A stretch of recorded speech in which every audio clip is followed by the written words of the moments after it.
پارہ نمبر ہے 13، رکوع نمبر ہے 17 اور سورہ ابراہیم کی آیت نمبر آج ہم پڑھیں گے 31، 32، 33 اور 34۔ اعوذ باللہ من الشیطان الرجیم قل لعبادی الذین آمنوا یقیموا الصلاة وینفقوا مما رزقناہم سرا وعلانیة من قبل ان یأتی یوم لا بیع فیہ ولا خلال اللہ الذی خلق السماوات والارض وانزل من السماء ماء فاخرج به من الثمرات رزقا لکم وسخر لكم الفلك لتجري في البحر بأمره وسخر لكم الأنهار وسخر لكم الشمس والقمر دائبين وسخر لكم الليل والنهار وآتاكم من كل ما سألتموه وإن تعدوا نعمة الله لا تحصوها إن الإنسان لظلوم كفار۔ اللہ رب العزت ارشاد فرما رہے ہیں، اے نبی آپ فرما دیجئے لعبادی میرے ان بندوں سے جو ایمان لائے کہ وہ نماز قائم کریں، وینفقوا اور خرچ کریں مما ان مالوں میں سے جو ہم نے ان کو عطا کیا سرا وعلانیۃ چپکے اور ظاہری طور پر، من قبل ان یاتی قبل اس کے کہ آ جائے ایسا دن لا بیع فیہ ولا خلال، نہ تو اس میں کوئی بیچنا بچانا ہو اور نہ ہی کوئی دوستی ہو، نہ اس میں کوئی خرید و فروخت ہو نہ ہی اس میں کوئی دوستی ہو۔ اللہ وہ ذات ہے جس نے پیدا کیا آسمانوں کو اور زمین کو، وانزل من السماء ماء اور اتارا اس نے آسمان سے پانی، فاخرج به من الثمرات سو نکالے اس کے ذریعے سے پھل، رزق لکم جو رزق ہے تمہارے لیے، وسخر لکم الفلک اور مسخر کیا اس نے تمہارے لیے کشتیوں کو تاکہ چلیں وہ سمندر میں بامرہ اللہ کے حکم کے ساتھ، وسخر لکم الانہار اور مسخر کیا اس نے تمہارے لیے نہروں کو، دریاؤں کو اور مسخر کیا اس نے تمہارے لیے سورج کو اور چاند کو دائبین جو ایک دوسرے کے پیچھے چل رہی ہیں یا ایک دوسرے کے ساتھ ساتھ چل رہی ہیں، وسخر لکم اللیل والنہار اور مسخر کیا اس نے تمہارے لیے رات کو اور دن کو، وآتاکم من کل ما سألتم اور عطا کیا اس نے تم کو من کل ہر وہ چیز جو تم نے اس سے مانگی، وَإِن تَعُدُّوا اور اگر تم شمار کرنا چاہو اللہ کی نعمتوں کو لا تحصوها تو تم شمار نہیں کر سکتے، ان الانسان لظلوم کفار بے شک انسان البتہ ظلم کرنے والا ہے، ناشکرا ہے۔ اللہ رب العزت نے ان آیات مبارکہ میں اپنے بندوں کو ایک پیغام دیا ہے، اللہ کا پیغام، اللہ کے بندوں کے نام۔ اللہ رب العزت فرماتے ہیں اے نبی آپ فرما دیجئے، اور یہ پیغام جو ہے وہ رسول محترم صلی اللہ علیہ وسلم کی زبانی بذریعہ قرآن دیا گیا کہ اے نبی آپ فرما دیجئے میرے بندوں کو جو ایمان لائے۔ یہ پیغام جو ہے ہر بندے کے لیے نہیں ہے، پوری دنیا میں جتنے بھی انسان پائے جاتے ہیں ان تمام انسانوں کے لیے یہ پیغام نہیں ہے، بلکہ یہ پیغام خاص ہے ان بندوں کے لیے جو کیا لائے، ایمان لائے، جو صاحب ایمان ہیں، جنہوں نے ایمان قبول کیا۔ اللہ تبارک و تعالیٰ انہیں فرما رہے ہیں یقیموا الصلاۃ کیا کریں وہ، نماز قائم کریں، وینفقوا مما رزقناکم اور خرچ کریں وہ ان مالوں میں سے جو ہم نے ان کو عطا کیا۔ اس کا خلاصہ میرے دوستو وہی نکلتا ہے جو عام طور پہ میں نکالتا بھی ہوں اور مفسرین بھی نکالتے ہیں کہ حقوق اللہ بھی پورے کرے اور حقوق العباد بھی پورے کرے، اللہ کو بھی راضی کرے اور اللہ کے بندوں کو بھی کیا کرے، راضی کرے۔ اگر کوئی شخص اللہ کو راضی کرتا ہے اللہ کے بندوں کو راضی نہیں کرتا تو واضح طور پہ اللہ تبارک و تعالیٰ کا اعلان ہے کہ مجھے تمہاری عبادت کی کوئی ضرورت نہیں ہے۔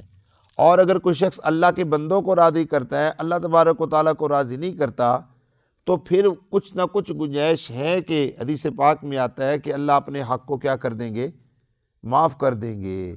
یعنی آپ یہ دیکھ لیجئے کہ بندوں کے حقوق اللہ کے حقوق سے کیا ہیں، اس اعتبار سے زیادہ ہیں، کیونکہ اللہ تبارک و تعالیٰ کو اپنی مخلوق سے کیا ہے، پیار ہے۔ اس لیے اللہ رب العزت نے جہاں اپنے حق کا تذکرہ کیا وہاں ہمیشہ کس کا تذکرہ کیا؟ بندوں کے حقوق کا بھی تذکرہ کیا۔ کیا فرمایا؟ سرًا وعلانیۃً، ظاہری طور پہ بھی، چھپ کے بھی خرچ کرو اور ظاہری طور پہ بھی خرچ کرو۔ اکثر لوگ یہ سوال کرتے ہیں کہ جی زکوٰۃ بتا کر دینی چاہیے یا بن بتائے دینی چاہیے؟ اللہ تبارک و تعالیٰ فرماتے ہیں دونوں طریقے ہیں، جہاں پر بتا کر دینے کی ضرورت ہو وہاں پر بتا کر دینی چاہیے، اور جہاں پر چھپ کر دینے کی ضرورت ہو وہاں پر چھپ کر دینی چاہیے۔ مثال کے طور پہ جہاں پر لوگ خرچ نہیں کرتے، اعلانیہ طور پہ وہاں پر خرچ کرنا چاہیے تاکہ لوگوں میں خرچ کرنے کی کیا ہو جائے، رغبت پیدا ہو جائے۔ اور جہاں پر لوگ خرچ کرتے ہیں، بڑھ چڑھ کر حصہ لیتے ہیں، وہاں پر انسان کو چھپ کے خرچ کرنی چاہیے۔ کیوں؟ کئی مرتبہ ایسے ہوتا ہے کہ ایک آدمی کا مال زیادہ ہوتا ہے، دوسرے کا کم ہوتا ہے، اس کی دل آزاری ہو جاتی ہے، یا ایک آدمی کا مال زیادہ ہوتا ہے اپنا کم ہوتا ہے، اپنی دل آزاری ہوتی ہے۔ اس لیے کسی کے خرچ کرنے کے معاملے میں بھی نہ داخل ہو اور اپنا بھی چھپ کر خرچ کرنا چاہیے، اس کو کہتے ہیں سرًا۔ اور علانیتاً، جہاں پر پتہ ہے کہ لوگ خرچ نہیں کرتے وہاں پر انسان کو خرچ کرنا چاہیے، بڑھ چڑھ کے حصہ لینا چاہیے، اس نیت کے ساتھ تاکہ لوگوں میں کیا پیدا ہو جائے، رغبت پیدا ہو جائے، لوگ خرچ کرنے کی طرف آ جائیں کہ یار لوگ ایک دوسرے کے اوپر خرچ کریں۔ آگے اللہ رب العزت نے کیا فرمایا؟ من قبل ان یاتیا، قبل اس کے، یہ دنیا کے معاملات ہیں، اللہ فرماتے ہیں دنیا میں کر لو، قبل اس کے کہ ایسا دن آ جائے لا بیع فیہ، کہ جس کے اندر تم کچھ بھی خرید و فروخت نہ کر سکو۔ میرے دوستو، قیامت کا دن ایک ایسا واحد دن ہوگا جس میں ہم نیکیاں خرید نہیں سکیں گے، بیچ نہیں سکیں گے۔ یہ جو ہم دنیا میں خرچ کرتے ہیں، کسی کو دے دیتے ہیں، کسی کی کیا کہتے ہیں اس کو خدمت کر دیتے ہیں، کسی کے ساتھ ہمدردی جتلا دیتے ہیں، یہ خرید و فروخت دنیا میں ہے۔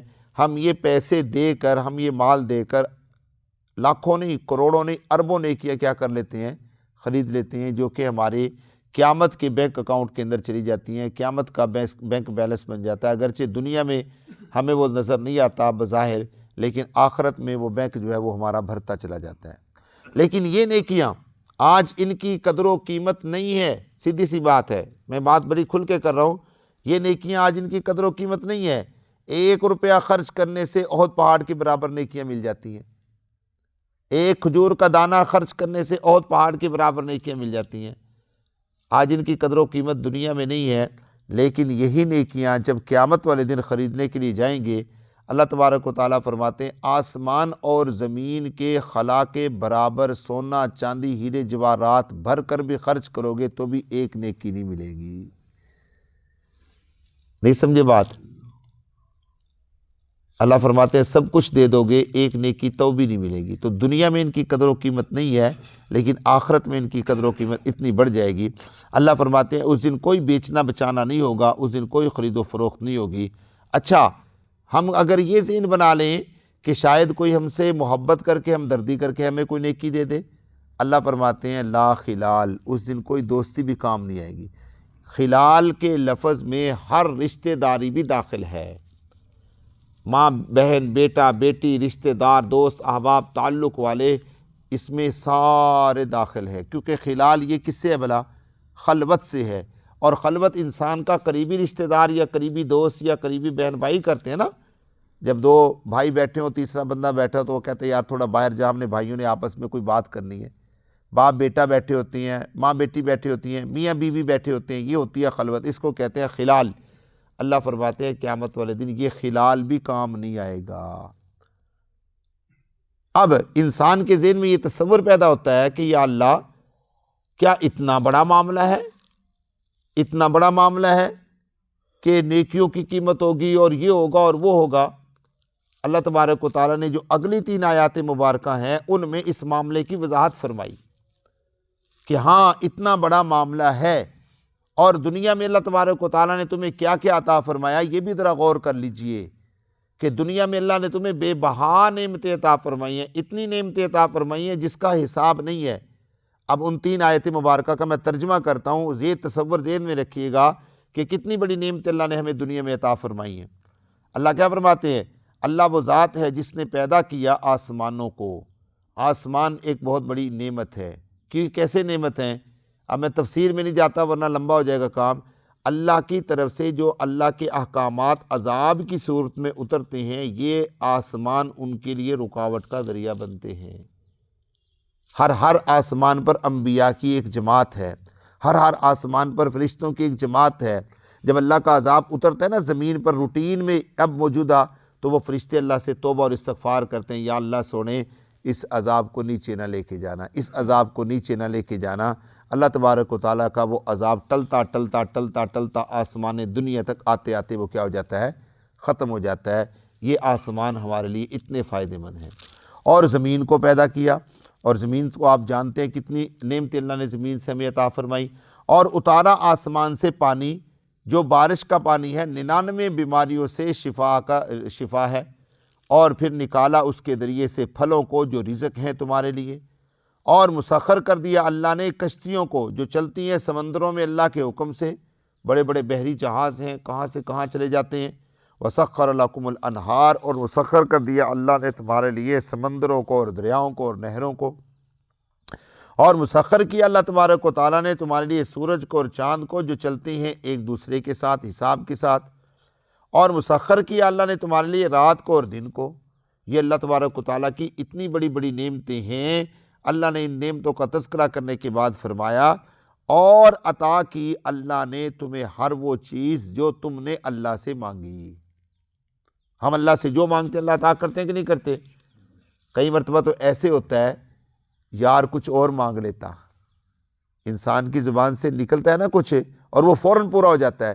انسان کہتا ہے یار کچھ اور مانگ لیتا، وہ بھی مل جاتا، لیکن نہیں، وہ انسان کے لیے طے شدہ ہوتا ہے۔ انسان جو مانگتا ہے اللہ، میرے دوستو اس آیت پہ بار بار غور کرنا ہے، بار بار جب بھی تنگی اور پریشانی آئے، مصیبت آئے، تو اس آیت کے اوپر غور کرنا ہے۔ کیا بلا؟ اور عطا کی اس نے تم کو من کلی، ہر وہ چیز جو تم نے اس سے مانگی، کہ یا اللہ میں تو جب بھی تجھ سے مانگتا ہوں تو مجھے عطا کر دیتا ہے۔